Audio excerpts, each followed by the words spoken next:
நாயகம் ஸல்லல்லாஹு அலைஹி வஸல்லம் அவர்கள் சொன்னாங்க, பெண்கள் பள்ளிக்கு சென்று தொழ விரும்பினால் அவர்களை தடுக்காதீர்கள் அப்படி. இன்னொன்று ரசூல் ஸல்லல்லாஹு அலைஹி வஸல்லம் சொன்னார்கள், ஆண்கள் முன்னாடியும் குழந்தைகளும் அதற்கு பின்னாடி பெண்களும் தொழுங்கானு. இப்படி ஹதீஸ் இருக்கு. பின்ன பெண்கள் தொழுகும் போது அதிகமாக குழந்தைகள் அழுகிற சவுண்டு சத்தங்க இருக்கிறதுனால நான் தொழுகை சீக்கிரமாக சுருக்கி கொண்டேன். இப்படியெல்லாம் ஹதீஸ் இருக்குது. ஆனால் இன்னைக்கு பெண்கள் தொலை போகக்கூடாது என்று நீங்கள் சொல்லிவிட்டு இன்னொரு பக்கம் ரசூல் ஸல்லல்லாஹு அலைஹி வஸல்லம் சொல்றாங்க, கபர் ஜியாரத்து செல்லும் பெண்கள் மீது அல்லாஹ்வின் சாபம் உண்டாகட்டும். இன்னும் தன்னுடைய அவர்கள் ஒரு கபர் பக்கம் போயிட்டு வரும்போது ரசூல் ஸல்லல்லாஹு அலைஹி வஸல்லம் சொல்றாங்க, பாத்திமா நீ அந்த கபருக்கு போனேன்னு நினைக்கிறாங்க. யாரோ சொல்லலாம் சொல்லுவார், நீ எங்களுக்கு தெரியாம அப்படியே தான் போகணும். ரசூல் ஸல்லல்லாஹு அலைஹி சொல்றாங்க, நீ மட்டும் அந்த கபருக்கு சென்று போயிட்டு வந்த கபருக்கு தான் போயிட்டு வந்திருந்தா அல்லாஹ் மன்னிக்கிற வரைக்கும் நான் உன்னை மன்னிக்க மாட்டேன்னு சொல்லி இது அதிகம் இருக்கு. ஆனால் இன்றைக்கு மிகப்பெரிய ஒரு ஆயிரக்கணக்கான லட்சக்கணக்கான மக்களும் கூடி இந்தியா அநேக தர்காக்கள் என்று சொல்லக்கூடிய நல்லடியார்னு அல்லாஹ் அறிவிக்கல, ரசூலுல்லாஹ் அறிவிக்கல, யாருன்னு அறிவிக்கப்படாத ஒரு அடியார்கள் மத்தியில் போய் எல்லா நீங்களும் உதவி தேடக்கூடாதுன்னு. ஆனால் அவங்க கேட்கக்கூடியதான் பெண்கள் அத்தனை பேர் கேட்கக்கூடியதும் குழந்தைகள் வேண்டியும் இன்னும் தன்னுடைய கஷ்டத்தை நோக்கி தான் அங்கே போயிட்டு இருக்கிறாங்க. இது எல்லா ஆளுங்களும் தெரியும். ஆனால் அங்கே அது மட்டும் சொல்றது இல்லை. அங்கே உருண்டு விரண்டு பெண் இந்துக்கள் என்னென்ன செய்யறாங்க அத்தனை கொடி மரத்தில் அதை கட்டுறது இதை கட்டுறது. இனி வருஷத்துக்கு முறை பிறந்த நாள் என்று சொல்லக்கூடிய அந்த அடியாருக்கு இந்துக்கள் எப்படி கோயில் சாட்டி ஒரு வாரம் அந்த கம்பம் சாட்டி லாஸ்ட்ல அக்னி கரண் என்று சொல்லி கொண்டு போகிறார்களோ அதுபோல இன்றைக்கு முஸ்லிம்கள் கொடி ஒன்றை ஏற்றி அதற்கு பிறகு ஒரு வாரம் பல விழாக்கள் நடத்தி இறுதி நாளில் சந்தனக்கூடு என்ற பெயரில் சந்தனத்தை எழுத்து வந்து கரவை கொண்டு போகிற மாதிரி கொண்டு போய் அந்த தர்கால சந்தனத்தை எடுக்கிறதுக்கு ஒரு கூட்டம், ஆடல் பாடல் பாட்டு கச்சேரி, இன்னும் மோசமான காபரா டான்ஸு, பிரபல நடிக்கிற கூட்டிட்டு வந்து டான்ஸ் ஆடுறது, சினிமா பாட்டு கச்சேரி, இப்படியெல்லாம் நடந்துட்டு இருக்கிற எல்லா ஆளுங்களும் பார்க்குறாங்க. இது தவறா? பெண்கள் பள்ளிக்கு சொன்னாங்க ரசூலுல்லாஹ் சொன்னாங்களே அது தவறா? இல்லை இது தவறா இருந்தால் கண்டிக்கணும் நீங்க. ஏன்னா மிகப்பெரிய மோசமான வேலை நடந்துட்டு இருக்கு. எல்லா தரையும் நடக்குது. இதை யாருக்கு தெரியாம இல்லை, எல்லா ஆளுங்களுக்கும் தெரியும். அன்பார்ந்த பெரியவர்களே, மெயினான கேள்வி 2 என்னண்டா, பெண்கள் பள்ளிக்கு போனா தடுக்காதீங்கன்னு சொன்னாங்க, ஆனா நீங்க தடுக்கிறீங்க. நபிலாம் ஸல்லல்லாஹு அலைஹி வஸல்லம் ஜியாரத் செய்த பெண்களை சபிச்சிருக்கிறாங்க, ஆனா நீங்க ஜியாரத் செய்யறதுக்கு அனுமதிக்கிறீங்க அப்படின்னு ஒரு கேள்வி வச்சிருக்கிறாங்க. அடுத்து என்னன்னா, ஒரு சில விஷயங்கள் அது நடக்குது இது நடக்குது, நம்ம ஏற்கனவே ஆரம்பத்தே சொன்னோம், இன்னொரு சமயத்துடைய செயல்பாடும் கொண்டு வராதீங்க. நம்ம மார்க்கத்தில் ஒன்றை குறிப்பிட்டு கூடுமா கூடாதான்னு கேட்குறது பல தடவை சொல்லியாச்சு. ஆனால் அதையும் நம்ம எந்த அளவுக்கு சொன்னோம், அவங்க காசுக்கு புறப்படுக்கிறாங்க, அதனால சில பேர் ஹாஜியெல்லாம் மக்காவுக்கு புறப்படுறாங்க, இது கூடுமா இப்படி கேட்காதீங்க. அவங்க கங்கை நீரை புனிதமாக குடிக்கிறாங்க, நம்ம ஜம்சம் நீரை அப்படி குடிக்கலாமா இன்று கேட்காதீங்க. இப்படியெல்லாம் விளக்கம் கொடுத்தோம். அப்படி இருந்தும் கூட அது தேவையில்லை. நம்முடைய அப்படியே வழிகாட்டுது, நம்முடைய மார்க்கத்தை ஒரு விஷயத்த சப்ஜெக்டை முன் வச்சு இதை குர்ஆன் ஹதீஸ் பிரகாரம் தீர்ப்பு வழங்குங்க, அப்படிதான் கேட்கணும். அதுதான் முறை. சரி, அடுத்து தவறுகள் கூடாதுங்கிறதுல இருவேறு கருத்துக்கு இடம் இல்லை. ஆனால் அந்த தவறுகளுடைய பட்டியலில் அப்படி சொல்லிக்கிட்டே வந்தாங்க. அதில் இந்த பாட்டு கச்சேரி சினிமா கூடாதுன்னு இந்த ஊர்லன்னு சொல்றீங்க, எங்களுடைய தேர்தலில் எடுத்து பாருங்க. இன்னும் சொல்ல போனால் 2 நாளைக்கு முன்னாடி நடந்த கூட்டத்துக்குள்ள அதான் பேசிட்டு வந்திருக்கிறோம். மல்லிப்பட்டினத்திலையும் சரி அதிராமண்ணத்திலையும் சரி அதெல்லாம் போய் பேசிட்டு வந்திருக்கிறோம். அதனால இறை நேசர்கள் கலங்கப்படுத்தாதீங்கன்னு சொல்றோம். இளைஞர்களை நாங்கள் அழைப்பு கொடுத்தோம், இளைஞர்களே வாங்க ஸல்லல்லாஹு அலைஹி வஸல்லம் செய்ய சொன்ன ஜியாரத்து சுன்னத்தை நம்ம எல்லாம் சேர்ந்து செய்வோம், நம்ம எல்லாம் கை கோத்துக்கிட்டு அந்த சினிமா பாட்டையும் கச்சேரியும் தடுப்போம் வாங்க அப்படின்னு அறிவுகோள் கொடுத்தோம். அதே போல கபருக்கு போய் சஜிதா செய்வது உங்களுக்கு முன்னாடி நாங்கள் தான் கூடான்னு சொல்லிக்கிட்டு இருக்கோம். நாங்கள் தர்காக்களுக்கு போவதால் அப்படி யாராவது செஞ்சாக்க அவரை கூட்டி இதெல்லாம் செய்யக்கூடாதுன்னு சொல்றோம். வெளியில இருந்து சில சொல்லிக்கிட்டு இருப்பாங்க, நாங்கள் நேரடியாக தடுத்துக்கிட்டு இருக்கோம். நாங்கள் வெளியில நின்று அந்த செய்யக்கூடாது யாரும் சொல்லிக் கொடுக்கறது, உள்ளூர் போற சொல்லிக் கொடுக்குறோம். இதெல்லாம் கூடாதுதான். இதுக்கெல்லாம் நெளிவு சிலிவு விட்டு கொடுக்கறதா கிடையாது. மார்க்கத்தில் கூடாது என்றால் கூடாதுதான். அதே நேரத்தில் கொடியை பற்றி சொல்லுவாங்க, கொடியில் என்ன தப்பு? கொடி மார்க்கத்தில் இருந்திருக்குதா இல்லையா? அது கொடிங்கிறது ஒரு ஷரியத் இல்லையே. இப்போ இருக்கக்கூடிய அமைப்புகள்லாம் இருக்கல, எந்த அமைப்பிட்ட கொடி இல்லை. சரி, இஸ்லாம் அல்லாதவர்கள்ட்ட இப்போ கொடி தானே இருக்குது. அதனால அவர்களிடம் கொடி இருக்க நம்மகிட்ட கொடி இருக்கலாமான்னு கேட்கக்கூடாது. மார்க்கத்தில் கொடிக்கு கூடுமா கூடாதா? ஸல்லல்லாஹு அலைஹி வஸல்லம் யூஸ் பண்ணியிருக்காங்களா கொடி இல்லையா? யுத்தத்துக்கு தானே யூஸ் பண்ணாங்க. ஆமா, நம்ம வேற யூஸ் பண்றோம். இது மார்க்கம் இல்லையா? மார்க்கமா இருந்தா தான் கூடாது. இப்போ மைக்கை நான் யூஸ் பண்றேன், ஸல்லல்லாஹு அலைஹி வஸல்லம் யூஸ் பண்ணாங்களா, ஏன் யூஸ் பண்ணி நீங்க கேட்க முடியாது. ஏன் நான் மைக்கில் பேசினா இத்தனை நன்மை, மைக்கு இல்லாம பேசினா எனக்கு நன்மை குறையும் அப்ப நான் சொன்னாக்க இது இபாதத், அப்ப இது கூடாது. ஸல்லல்லாஹு அலைஹி வஸல்லம் காலத்துல இல்லை, அதனால கூடான்னு வரும். ஸல்லல்லாஹு அலைஹி வஸல்லம் அந்த ஸ்டேஜ் இல்லை. ஆனா இப்ப நம்ம போட்டுக்கிட்டு பேசுறோம். இப்ப சேரெல்லாம் இல்லை, நீ உட்கார்ந்துட்டு இருக்கிறீங்க. சாபா பெருமக்கெல்லாம் இப்படியே உட்காந்து கேட்டுக்கிட்டு இருந்தாங்க. அப்ப இது கூடாது பிதா நான் சொல்ல முடியுமா? அவங்க காலத்தில் அந்த வர தரையில உட்கார்ந்தாங்க, நம்ம காலத்தில் வந்துச்சாலும் சேரில் உட்கார்ந்துட்டு இருக்கோம். இது எப்ப தெரியுமா கூடாதுன்னு வரேன்?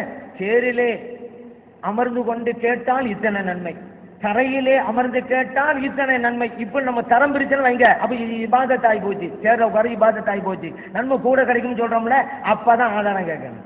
இதெல்லாம் உலகம் சம்பந்தப்பட்டது. நம்ம பேண்ட் போடுறது, வீடு கட்டுறது, ஏசி வச்சுக்கிறது, கார்ல போறது உலகம் சம்பந்தப்பட்டது. பேனா யூஸ் பண்றது எல்லாம் அப்படித்தான். அதே அடிப்படையில் தான் கொடியும் உலகம் சம்பந்தப்பட்டது. அங்க கொடி ஊண்டினால் இவ்வளவு நன்மை யார் சொன்னது? ஒரு அடையாளம். ஒவ்வொரு கட்சியும் ஒரு அடையாளம் வச்சிருக்காங்க. இப்போ ஒரு இடத்துக்கு போறோம், ஒரு கொடியை பார்ப்போம், ஓஹோ இந்த அமைப்பு இந்த இடத்துல இருக்குது, அடையாளம் தான். இந்த கொடியை ஊண்டினால் இவ்வளவு நன்மை என்றால் சல்லல்லாஹு ஊண்டினாங்களா? இல்லை இல்ல, ஏன் ஊன்றீங்க பிதத்துன்னு சொல்லலாம். அடையாளத்துக்காக செய்யறது. ஒவ்வொன்றும் இப்போ ஸ்கூல்ல நம்ம சேர்ந்தாக்கா நம்ம பிள்ளைகளுக்கு ஒரு யூனிஃபார்ம் போட்டு விடுறோம். அப்ப மார்க்கெட் அப்படியா இருக்குது. படிக்கும் குழந்தைகளுக்கு இந்த கலரில் தான் போட வேண்டும் குர்ஆன்ல இருக்கா ஹதீஸ்ல இருக்கா? ஏன் போட்டு விடுறோம்?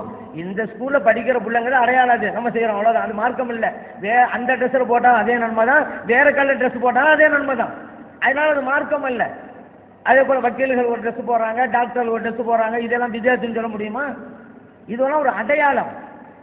அதே போலதான் கொடிகள், இன்னைக்கு அமைப்புகள் எல்லாம் கொடிகளை வைத்துக் கொண்டிருக்கின்றன, ஒரு அடையாளம்.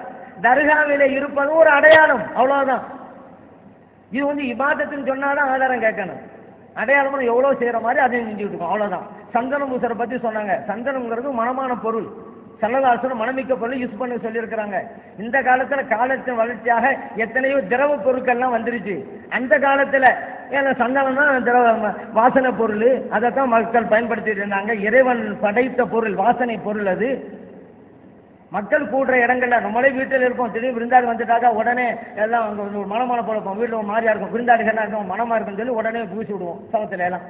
ஏன் ஒரு மணக்கணும், வெளியில ஜனங்கள்லாம் வர்றாங்களே அப்படிங்கிறோம்ல. அதே போல அங்கேயும் ஜனங்க வர்றாங்க, இடம் மணக்கணும்னு சந்தனத்தை பூசுறாங்க. அது ஒரு மனமான பொருள் தான். அது மனமான பொருளை உபயோகிப்பதற்கு மார்க்கத்தில் அனுமதி இருக்கின்றது கூடாதுன்னு சொல்லலாமா?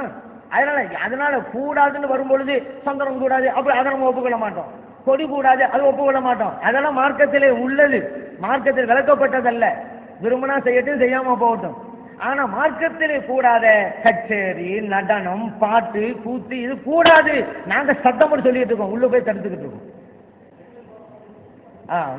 இப்ப அதனால இந்த பிரச்சனை. அவசரப்பட வேணாம். நான் கேள்வியை முடிச்சுட்டா கேட்கலாம்.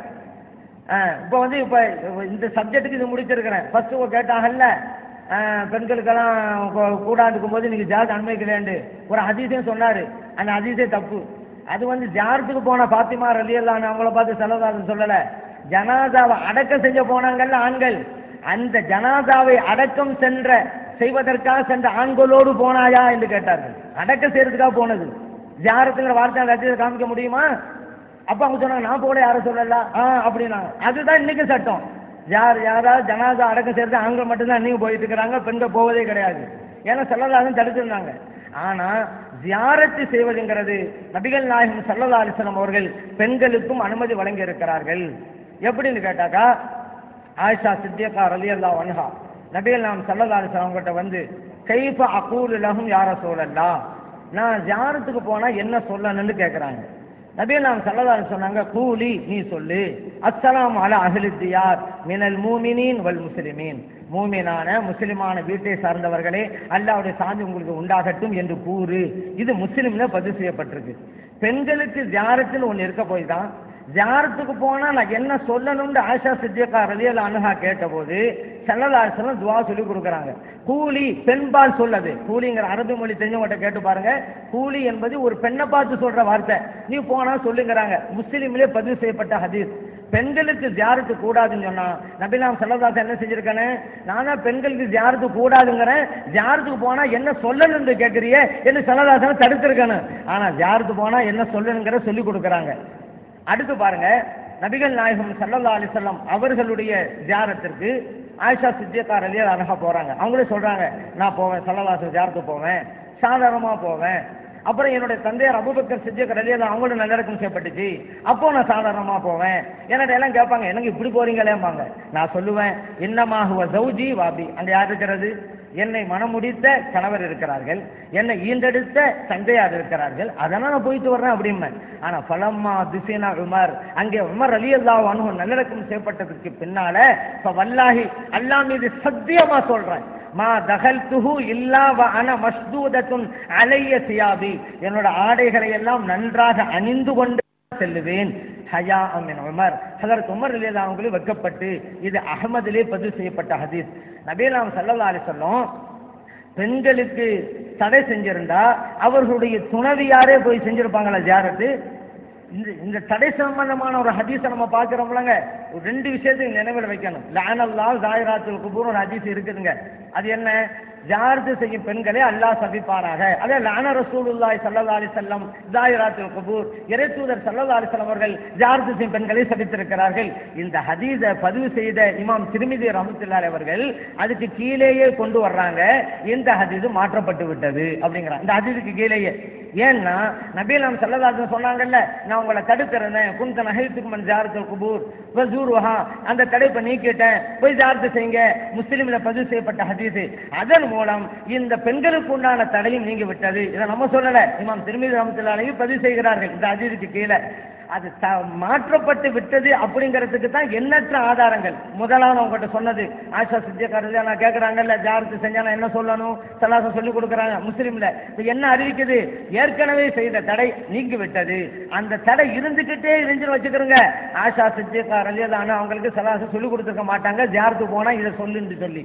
அடுத்து பெண்களுக்கு உண்டான தடை நீங்கிட்டே விட்டுங்கிறதுக்கு இன்னொரு ஆதாரம், ஆயிஷா சித்திகா ரலியல்லாஹு அன்ஹா ஸல்லல்லாஹு அலைஹி வஸல்லம் ஜியாரத்துக்கு, அபூபக்கர் சித்திக் ரலியல்லாஹு அன்ஹு ஜியாரத்துக்கு, உமர் ரலியல்லாஹு அன்ஹு ஜியாரத்துக்கு எல்லாம் போறாங்க. அஹ்மதுல இருக்குது. பெண்களுக்கு உண்டான தடை இருந்துகிட்டே இருந்தா ஆயிஷா சித்திகா ரலியல்லாஹு அன்ஹா ஜியாரத்துக்கு போயிருக்க மாட்டாங்க. இதுவெல்லாம் இந்த ஹதீஸின் மூலம் நாம் விளங்கியதுதான். உண்மையிலேயே மாற்றப்பட்டு விட்டதுங்கிறதுக்கு தெளிவான ஹதீஸே ஒன்று இருக்குது. அந்த ஹதீஸை இந்த அப்பாவி இளைஞர்களுக்கு அது சொல்லப்பட்டிருக்கிறதா இல்லைங்கிறது தெரியல. அந்த ஹதீஸ் இப்போ நான் சொல்றேன், சொல்லப்பட்டுச்சாங்க அவங்க யோசிச்சுக்கிறட்டும். அப்துல்லாஹ் இப்னு அபி முலைக்கா ரலியல்லாஹு அன்ஹு அவங்க சொல்றாங்க, ஒரு கட்டத்தில் ஆயிஷா சித்திகா ரலியல்லாஹு அன்ஹுங்களை பார்த்தா வழியில வந்துகிட்டு இருந்தாங்க. நான் கேட்டேன், மின் ஐன் அக்பல்தி, மூமின்களுக்கெல்லாம் தயார் இருக்கக்கூடியவர்களே எங்கிருந்து வரீங்கன்னு கேட்டேன். அவங்க சொன்னாங்க, மின் கபரி அஹி அப்துர் ரஹ்மான், எனது சகோதரர் அப்துல் ரஹ்மான் ரலியல்லாஹு அவங்களை ஜியாரத்து செஞ்சுட்டு வர்றேன் அப்படின்னாங்க. இப்போ நான் கேட்டேன், அலைஸ கான நஹா ரசூலுல்லாஹி ஸல்லல்லாஹு அலைஹி வஸல்லம் அன் ஜியாரத்துல் குபூர், இறைத்தூதர் ஸல்லல்லாஹு அலைஹி வஸல்லம் ஜியாரத்து செய்வதிலிருந்து தடுத்திருக்காங்களா இல்லையா, எப்படி போயிட்டு வந்தீங்க என்று நான் கேட்டேன். அப்ப ஆயிஷா சித்திகா ரலியல்லாஹு அன்ஹா சொன்னாங்க, நஅம், நீங்க சொல்றது உண்மைதான், கான நஹா தடுத்து தான் இருந்தாங்க, சும்மா அமர பி ஜியாரத்திஹா, திரும்ப அந்த தடையை நீக்கிட்டு ஜியாரத்து செய்யுங்க என்று சொன்னாங்க. இந்த ஹதீஸ் ஹாக்கிமிலே பதிவு செய்யப்பட்டிருக்கிறது, தபுரானிலும் பதிவு செய்யப்பட்டிருக்கிறது. அடுத்து பாருங்க, இப்போ இந்த ஹதீஸ் இருக்கு, நல்லா ஞாபகம் வச்சுக்கிறேங்க. ஹாக்கிம் பைஹகி இருக்கிறது, தெளிவா இருக்குது. ஆயிஷா சித்திகா ரலியல்லாஹு சொல்லிவிட்டாங்க. என்ன சொல்லிட்டாங்க? தடை இருந்தது உண்மைதான், சலாசல் நீக்கிட்டாங்க அந்த தடையை, திரும்ப ஜியாரத் செய்யுங்கன்னு சொன்னாங்க, அதனால போயிட்டு வர்றேன். எவ்வளவு தெளிவா இருக்குது. அதனாலதான் பெண்கள் ஜியாரத் உண்டுங்கிறோம். இன்னொரு கருத்தை இந்த மன்றத்தில் பதிவு செய்ய விரும்புறேன். இந்த நாங்கள் வந்து கலியாக்காவிலிருந்து விவாதம் செஞ்சாங்க. அப்போ தர்கா ஜியாரத்துங்கிற ஒரு தலைப்பு இருந்துச்சு. அந்த விவாதத்திலே யாரோடு நாங்கள் பங்கு கொண்டோமோ, தௌஹீத் ஜமாத்தோடு தான் நாங்கள் பங்கு கொண்டோம் விவாதத்தில். அந்த தௌஹீத் ஜமாத்தை சார்ந்தவர்கள் இன்னைக்கு பெண்களுக்கு ஜியாரத்து உண்டு என்கிறத ஒப்புக்கொண்டிருக்கிறார்கள். சமீபத்தில் கலியாக்காவின் விவாதத்துக்கு பிறகு இந்த ஜக்காத்து ஒரு தடவை கொடுக்கணுமா அல்லது வருஷம் கொடுக்கணுமா, அந்த பிரச்சனையில மதுரையில விவாதம் நடைபெற்றது. தௌஹீத் ஜமாத்துக்கு இன்னொரு அமைப்புக்கு மத்தியில் நடந்துச்சு. அதுல தௌஹீத் ஜமாத்துக்காரங்க தங்களுடைய நிலைப்பாட்டை விவரிக்கிறாங்க. முன்னால சில விஷயங்கள் நாங்கள் சொல்லியிருந்தோம், ஹதீஸுகள்லாம் கிடைக்கும் பொழுது அதை நாங்கள் மாற்றிக்கிட்டு இதுதான் உண்மையில புரிஞ்சிருக்கிறோம் அப்படின்னு சொல்லிவிட்டு உதாரணத்துக்கு சில விஷயங்களை சொல்ல வர்றாரு. அதுல பெண்கள் ஜியாரத்தையும் சொல்லியிருக்கிறார். முன்பெல்லாம் பெண்கள் ஜியாரத்து இல்லைன்னு சொன்னது உண்மைதான். ஆனா இன்னைக்கு அந்த ஹதீஸ்கள்லாம் இருக்கின்றன. இந்த ஹதீஸ் எல்லாம் இப்பதான் எங்களுக்கு கிடைச்சிருக்கு, அதனால பெண்களுக்கு ஜியாரத்து உண்டுங்கிறத நாங்க ஒப்புக்கொள்றோம் என்று அந்த நீங்க எல்லாம் மதுரை நடந்த செய்தி, சமீபத்தில் நடந்ததுதான். அந்த செய்தி நீங்க வாங்கி போட்டா தெரியும், அது ஒப்புக்கொண்டிருக்கிறாங்க. யார் இதுவரைக்கும் மறுத்துட்டு வந்தாங்களோ அவங்க ஒப்புக்கொண்டிருக்கிறாங்க. எல்லாரும் ஒப்புக்கொள்ளல, ஒரு பெரும் ஒப்புக்கொண்டிருக்கிறாங்க. அது ஒரு விஷயம். இப்போ நமக்கு ஹதீஸிலே இவ்வளவு தெளிவாக இருக்கிறது. அதனால்தான் பெண்களுக்கு ஜியாரத்து உண்டுங்கிறோம்.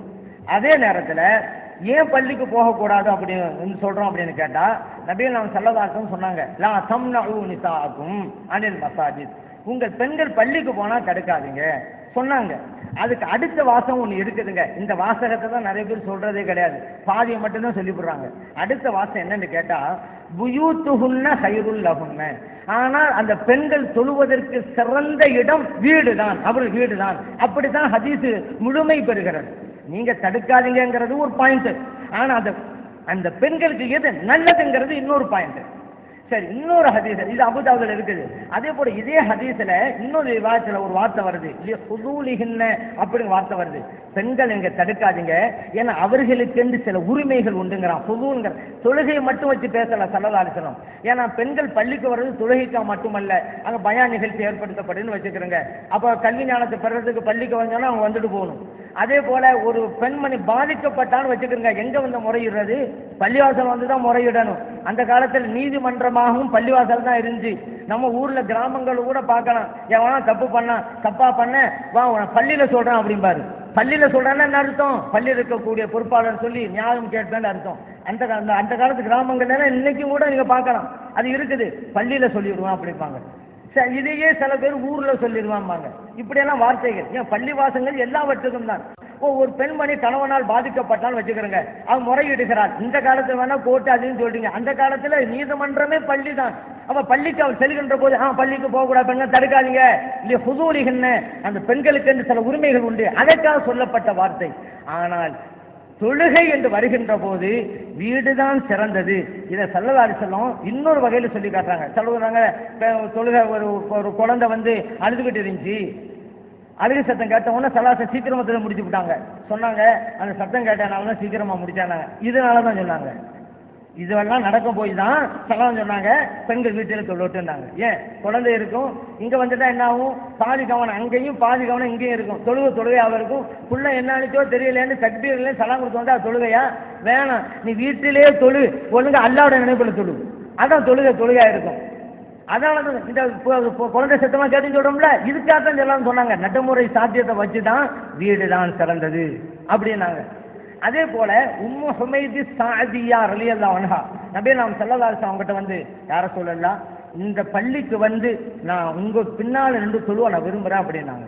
நபி நாம் ஸல்லல்லாஹு அலைஹி வஸல்லம் சொன்னாங்க, உங்களுடைய உணர்வு எனக்கு புரியுது, ஆனாலும் இங்க வர்றதை விட உங்க குடும்பத்தினருக்கு ஒரு இடத்த வச்சிருப்பீங்கல்ல தொழுவதற்கு, அங்க தொழுவுறதா உங்களுக்கு நல்லது. அங்க தொழுவுறதை விட உங்க வீட்டில நீங்க தொழுவுறதுதான் உங்களுக்கு நல்லது. உங்க வீட்டிலே கூட கூடத்திலே தொழுவதை விட உங்களுக்கென்று ஒரு பிரத்யேகமான ரூம் அறை இருக்கும்ல, அங்க தொழுவதுதான் சிறந்தது. இந்த ஹதீஸ் அஹ்மதிலே பதிவு செய்யப்பட்டிருக்கிறது, தபுரானிலும் பதிவு செய்யப்பட்டிருக்கிறது. நல்லா யோசிச்சு பாருங்க. ஒரு பெண்மணி பள்ளிக்கு வந்து சொல்ல நினைக்கிறாங்க, எப்படிப்பட்ட பள்ளியாசம், அதை நம்ம யோசிச்சு பார்க்கணும். எப்படிப்பட்ட 1000 மடங்கு நன்மை அங்க கிடைக்கும். ஆனாலும் ஸல்லல்லாஹு அலைஹி வஸல்லம் சொல்றாங்க, நீ இந்த 1000 மடங்கு இல்லாட்டாலும் பரவாயில்ல வீட்டுல தொழுவு அப்படிங்கிறாங்க. பள்ளிவாசலம் தொழுது ஜமாத்தா தொழும்போது 27 மடங்கு நன்மை அதிகம் கிடைக்கும். இந்த 27 மடங்கு கிடைக்காவிட்டாலும் பரவாயில்ல வீட்டில தொழுவு அப்படிங்கிறாங்க. நபிகள் நாம் ஸல்லல்லாஹு அலைஹி வஸல்லம் அவங்களுக்கு பின்னால நின்று தொழுகின்ற வாய்ப்பு கிடைக்கிறது. ஒரு நபிக்கு பின்னால் தொழுகிற வாய்ப்பு சாதாரணமானதா? இப்ப நமக்கெல்லாம் ஆசை இருக்குது இல்ல, ஆனாலும் ஸல்லல்லாஹு அலைஹி சொல்றாங்க, இங்க வர வேணாம் வீட்டிலே தொழுவது சிறந்தது அப்படின்ட்டாங்க. அதனாலதான் சொல்றோம், ஸல்லல்லாஹு அலைஹி வஸல்லம் அவர்கள் எது சிறந்தது என்று சொன்னார்களோ அதை செய்ய சொல்கிறோம். பள்ளிக்கு போய் தொழுதா தொழுகையும் கூடாது நம்ம சொல்றோம். அல்லாஹ்வுடைய ரசூல் என்ன விரும்பினாங்க, அதை செய்யுங்க. ஸல்லல்லாஹு தடுக்காதுன்னு சொல்றது பல காரணத்திற்காக. ஃபுதூலிஹின்னுங்கிற வார்த்தையை ஸல்லல்லாஹு யூஸ் பண்ணிட்டாங்க. அந்த பெண்ணுக்கு பல்வேறு உரிமைகள், பள்ளிக்கு போய்க்கூடிய சூழ்நிலை வரும், தடுக்காதீங்கன்னு இருக்கிறாங்க. ஆனா தொழுகை என்றால் வீடுதான் சிறந்தது என்று இறைத்தூதர் ஸல்லல்லாஹு சொல்லியிருக்கும் போது, இறைத்தூதர் அவர்களே நீங்களே சிறந்தது என்று சொன்னான். வீடு நான் வீட்டுக்கு போக மாட்டோம், பள்ளிக்கு தான் உன்னை இழுத்து வரும்னு சொன்னா இந்த அல்லாஹ்வுடைய ரசூல் கட்டுப்பட்டு நடக்கிறதா? அல்லாஹ்வுடைய ரசூல் என்ன விரும்புறாங்க அதை செய்யணும். ஒரு பையன் வாப்பாட்ட கேட்கிறாரு, நான் வந்து திருப்பூர் போயிட்டு வர்றேன், போக வேணாம் அப்படிங்கிறாரு. இவன் போகக்கூடாது. அப்புறம் சொல்றாரு, நீ வந்து போற பத்தி எனக்கு ஒண்ணும் இல்லை, ஆனா நீ போகாம இருக்கிறது தான் நல்லதுங்கிறாரு அப்படின்னு வச்சுக்கிறேங்க. உண்மையான மகன் தான் என்ன செய்யணும், பாப்பா போகாம இருக்கிறது நல்லதுன்ட்டாங்க, நான் போக மாட்டேன்னு இருக்கேன். அவர் தான் போக சொல்லிட்டாரு, அந்த லைசன்ஸை போயிட்டு வந்தா தந்தையுடைய திருப்தியை பெற முடியுமா? போகாம இருக்க நல்லது நம்ம சொல்லியும் கூட மகன் போயிட்டு வந்துட்டானே அப்படிதான் அவர் வருத்தப்படுவார். ஸல்லல்லாஹு என்ன சொன்னாங்க, பெண்களுக்கு வீடு சிறந்ததுன்ட்டாங்க. இதை போய் நம்ம மீறினா அல்லாஹ்வுடைய ரசூல் நம்ம பொறுத்துக்கொள்ள மாட்டாங்க. நான் சிறந்தது சொன்னதை விட்டுட்டு மாற்றமா செய்ய நினைக்கிறாரு இவரு, அப்படிதான் ஸல்லல்லாஹு கோபிப்பாங்க. இன்னொரு பாயிண்ட் உங்களுக்கு வைக்கிறேன். நபிகள் நாம் ஸல்லல்லாஹு அலைஹி வஸல்லம் துணைவியார் ஆயிஷா சித்திகா ரலியல்லாஹு அன்ஹா பள்ளிக்கு போய் ஜமாத்தா தொழுதாங்க, ஜும்மா தொழுதாங்க. ஒரு ஹதீஸ் காமிக்க முடியுமா? ஸல்லல்லாஹு அலைஹி வஸல்லமுடைய துணைவியாருடைய வீடு எங்கெங்க இருக்கு? ஆயிஷா சித்திகா ரலியல்லாஹு வீடு பள்ளிவாசல் ஒட்டி இருக்குது. பள்ளிவாசலுக்கு அவங்க வீட்டுக்கும் ஒரு சுவர் தான் கொடுக்க. சுவரை விட்டு வெளியே வந்துட்டா பள்ளிவாசல், சுவரை கடந்துட்டா வீடு. இவ்வளவு பக்கத்தில் ஆயிஷா சித்திகா ரலியல்லாஹு வீட்டை வச்சுக்கிட்டு அவங்க பள்ளிக்கு வந்து ஜமாத்தை சொல்லிட்டு இருந்தாங்களா? ஹதீஸ் காமிக்க முடியுமா? ஏன் வரல ஆயிஷா சித்திகா ரலியல்லாஹு அன்ஹா? ஸல்லல்லாஹு அலைஹி வஸல்லம் விரும்பலையில, வீடு தான் சிறந்துன்னு சொன்ன பிறகு அவங்க துணைவியாரை அது மீறுவாங்களா? சரி, பெண்கள் பள்ளிக்கு வருவதா நல்லதுன்னு சொன்னா யாரை ஸல்லல்லாஹு ஃபர்ஸ்ட் சொல்லியிருப்பாங்க? துணைவியாரை சொல்லியிருப்பாங்க. எல்லாம் பள்ளிக்கு வாங்க, உங்களை பார்த்து 4 பெண்கள் வரட்டும்னு சொல்லியிருப்பாங்க. அப்படி தங்க துணைவியாரை வர சொன்னாங்களா? துணைவியாரும் போய் தொழுதாங்களா? இவங்க ஆதாரம் காமிக்க முடியுமா? ஆயிஷா சித்திகா ரலியல்லாஹு அன்ஹா பள்ளிக்கு சென்று ஜும்மா தொழுதார்கள், காமிக்கலாம் பார்க்கலாம். அதனால ஸல்லல்லாஹு அலைஹி வஸல்லம் விரும்பினாங்க, வீட்டில் தொழுவது நல்லதுன்னாங்க.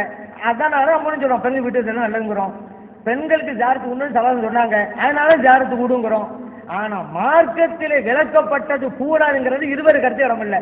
தப்பு நடக்குதுங்கிறதுனால அந்த இடத்துக்கு போகக்கூடாதுன்னு யாரும் சொல்ல முடியாதுங்க. அப்படி சொல்ல ஆரம்பிச்சா யாரும் வெளியே போக முடியாது. ரோட்டில் தான் தப்பு நடக்குது, கொலை நடக்குது, கொள்ளை நடக்குது, ஆக யாரும் ரோட்டில் போகாதுன்னு சொல்ல முடியுமா? இன்னும் சொல்ல போனா இன்னைக்கு வெளிநாட்டுக்கு போறாங்கல்ல, பிளைட்டில் தானே போறாங்க. பிளைட்டில் என்ன நடமாட்டும் மதுக்கடை தானங்க பிளைட்டு. தப்பு பண்ற இடத்துக்கு போக மாட்டேன்னு சொன்னா வெளிநாட்டு யாரும் போகக்கூடாது. ஏன் பிளைட்ல ஒரு 3-4 மணி நேரம் உட்கார்ந்துட்டு இருக்கிறாரு, நடமாட்டும் மதுக்கடை, எல்லாம் பக்கத்துல போய் குடிச்சுக்கிட்டு இருப்பான். நான் குடிக்கலையே, புரியுதுல? தப்பு நடக்கிற இடத்துக்கு போகக்கூடாதுன்னா பிள்ளைல ஏறக்கூடாது, பஸ்ல ஏறக்கூடாது, ட்ரெயின்ல ஏறக்கூடாது, எல்லாம் ஒரு தப்பு நடந்துகிட்டு தான் இருக்கு. இன்னும் சொல்ல போனா பள்ளியாசலுக்கே போகக்கூடாது, பள்ளியாசலாம் செருப்பு திருட்டு நடக்குது. அதனால நம்ம என்ன சொல்றோம், தப்பு பண்றது கூடாது, அது வேறு விஷயம். ஆனா தப்பு இருந்தா நல்லது கூடாதுன்னு சொல்றதுக்கு உண்டான அதிகாரம் நமக்கு கிடையாதுங்க. ஒரு அதிகாரத்தை இறைவன் தரணும், அல்லது இறைத்துவ ஸல்லல்லாஹு அவங்க தரணும். ஏதாவது ஒரு நல்ல காரியத்தில் ஒரு தீங்கு இருந்தால் அதை தடுத்து விடுங்கள் என்று இறைத்துவ ஸல்லல்லாஹு சொல்லியிருந்தாலும் வச்சுக்கிறோங்க. நம்ம தான் முன்னாள் தடுப்போம். அதை இன்னொரு சட்டத்தை சொல்வதற்கு ஒரு ரசூல் அல்லவா வரணும். நம்ம எப்படி மார்க்கத்தில் அதிகாரத்தை கையில் எடுக்கிறது? அதை நம்முடைய கடமை என்ன தெரியுமில்ல?